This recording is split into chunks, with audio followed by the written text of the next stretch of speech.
Guys তোমরা কেমন আছো?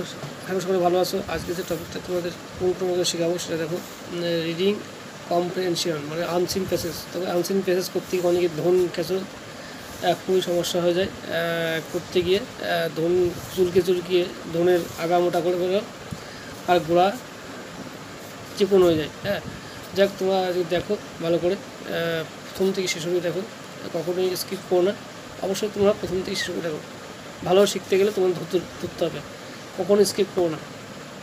দেখো ভালো করে। এটা আমি সম্পূর্ণ বাংলায় অনুবাদ করে শেখাচ্ছি। দেখো, রহমত ওয়াজ এ হকার। রহমত একজন হচ্ছে হকার ছিলেন।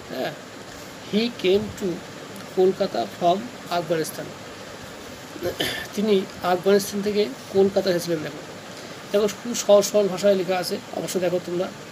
হি হ্যাড এ ডটার, তার একটা মেয়ে ছিল। দেখো,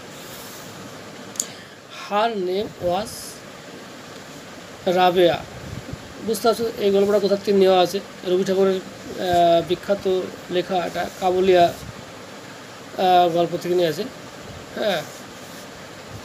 one day he was selling foods on the road of Kolkata. তাই কলকাতার পথে তিনি বিক্রি করতেন, ফল বিক্রি করতেন। দেখো, অ্যান্ড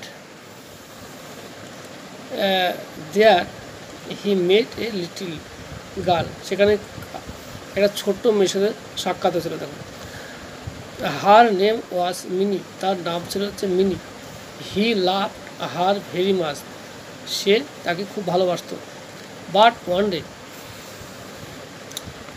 আনফর্চুনেটলি রহমত ওয়াজ পুট ইনটু জেল, কিন্তু ভাগ্যক্রমে তাকে জেলে থাকতে হয়েছিল। In the jail he could not forget Rabeya. জেলে সে রাবেয়াকে ভুলতে পারেনি। দেখো, হি কুড নট ফরগেট মিনিটু,